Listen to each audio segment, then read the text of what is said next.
안녕하십니까. 행복한 목요일입니다. 지난밤도 평안하셨는지요? 오늘 또 주님의 은혜 속에서 하나님 주신 귀한 날 행복하게 또 기쁨으로 채워가는 우리 귀한 날 되시기를 주의 이름으로 축복합니다. 오늘은 창세기 42장의 말씀을 통해서 하나님이 꿈을 이루십니다 라는 주제로 함께 은혜를 나누도록 하겠습니다.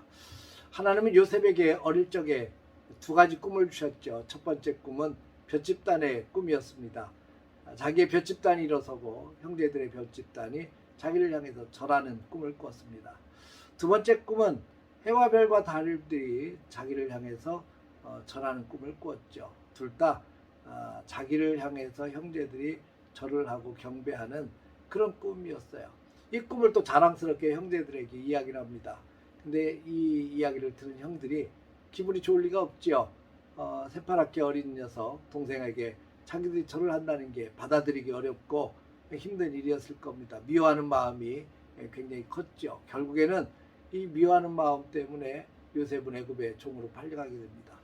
요셉의 입장에서 보면 이 꿈은 분명히 성공하는 꿈이고 그리고 다른 형들 위에 이렇게 군림하는 꿈임에 틀림이 없습니다. 그런데 막상 요셉에게 닥쳐진 현실은 그런 성공하는 것이 아니라 오히려 인생이 망가지는 것을 보게 되죠. 애굽의 종으로 팔려가지요. 또 억울하게 누명을 쓰고 감옥에 들어가게 되죠. 그래서 한 13년 동안 굉장히 어려움과 아픔을 겪게 됩니다.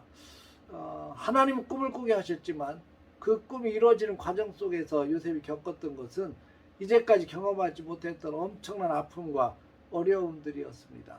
근데 하나님은 하나님의 때가 되었을 때 요셉의 인생을 바꿔 놓습니다. 30살이 되었을 때 바로에게 꿈을 꾸게 하셨고 그 꿈을 해석하게 하셨고 그리고 그 꿈을 해석한 것을 통해서 바로와 신하들이 좋게 여겨서 애굽의 총리로 등극하게 되는 아주 엄청난 기회를 맞게 됩니다.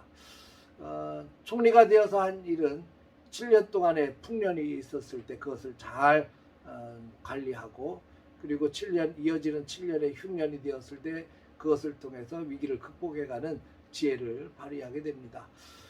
풍년 7년 그리고 흉년 2년이 되었을 때 이 애굽 전 지역에 지금 기근이 왔고 그 애굽뿐만이 아니라 그 지역 주변에 있는 국가들 가나안 땅에도 기근이 찾아왔죠.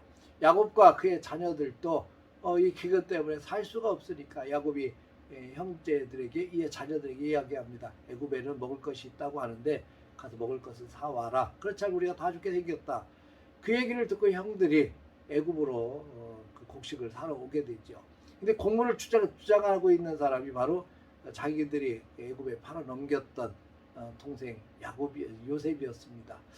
요셉에게 찾아와서 그들이 엎드려 절을 하게 되고 그러면서 간곡하게 그 부탁을 합니다. 곡식을 사러 왔으니까요. 근데 이 요셉이 그 형제들에게 정탐꾼 아니냐 그래서 막 몰아세우는 장면이 있죠. 그런데 굉장히 중요한 부분은 요셉이 그들이 절하는 모습을 보면서 그들이 찾아와서 형들이 자기 앞에 절하면서 이렇게 부탁하는 걸 보면서 예전에 꾸었던 꿈을 생각해냈다는 겁니다. 하나님께서 꿈을 이렇게 이루어 가셨구나. 하나님께서 꿈을 이렇게 이루셨구나. 자기의 상황 쭉 흘러온 세월을 보면 하나님께서 어떻게 그 꿈을 이루실까에 대한 궁금증이 많았을 겁니다. 그런데 하나님께서 그렇게 몰아가시고 하나님이 터치하시니까 전혀 불가능해 보였던 그 꿈이 이루어지더라는 거죠. 성경에 특히 창세기를 읽어보면 하나님은 전능하신 하나님이라 이렇게 표현하고 있습니다. 아브라함에게 나타나셨던 하나님, 나는 전능한 하나님이라. 너에게 아들이 있을 것이다 라고 얘기를 하죠. 아브라함은 받아들이기 참 어려웠습니다. 왜냐하면 자녀를 생산하기 어려운 상황이 되었기 때문이죠. 아무리 생각해봐도 내가 애를 낳을 수 있을까? 자녀가 생길 수 있을까? 근데 하나님께서 말씀하시고 말씀하신 대로 하나님은 꿈을 이루어 주셨죠. 적과 꿀이 가나안 땅도 주셨고 그리고 이삭도 허락해 주셨고 100세에 낳은 아들 이삭도 허락해 주셨고 나중에 후대에 보면 결국 정말 하늘의 별처럼 땅의 모래처럼 큰 민족을 이루는 역사도 보여주셨죠. 여러분 하나님이 약속한 것은 반드시 이루십니다. 하나님이 꿈을 꾸게 하시면 반드시 이루어진다는 사실을 기억하시기를 바랍니다. 우리가 믿는 하나님은 전능하신 하나님이십니다. 꿈을 이루시는 분은 하나님이십니다. 세상에서도 꿈을 이루어진다고 큰소리 박박 지릅니다. 열심히 노력해서 열심히 나아가면 자기들이 꾸고 있는 꿈과 비전이 이루어진다고 이야기하죠. 그런데 여러분, 꿈은요, 내 노력 가지고 되는 것이 아니라 하나님이 함께 하셔야 꿈이 이루어집니다. 하나님이 터치하셔야 꿈이 이루어집니다. 하나님의 꿈을 꾸었으면 좋겠어요. 하나님이 기대하시는 것, 하나님이 주신 꿈, 하나님의 역사를 우리가 꽉 붙들고 나갈 때 우리를 통해서 하나님은 놀라운 일을 행하실 것입니다. 애굽의 총리가 되게 하셨던 하나님, 그리고 이 요셉을 통해서 애굽도 살리고 자기 민족 히브리 민족도 살리는 길을 열어주셨던 하나님, 그리고 요셉을 통해서 이 야곱의 가족이 이주를 하게 되고 큰 민족을 이루는 토대가 만들어졌다고 하는 사실도 우리는 기억할 필요가 있습니다. 여러분, 오늘 귀한 하루 꿈을 이루시는 하나님을 믿음으로 바라보십시다.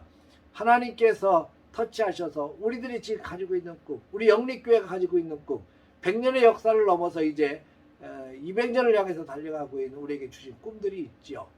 우리 그 꿈을 꾸십시다. 그리고 하나님이 반드시 꿈을 이루실 것을 기대하십시다. 어떻게 이루어져? 지금 우리 상황이 이런데, 이렇게 생각하지 마십시다.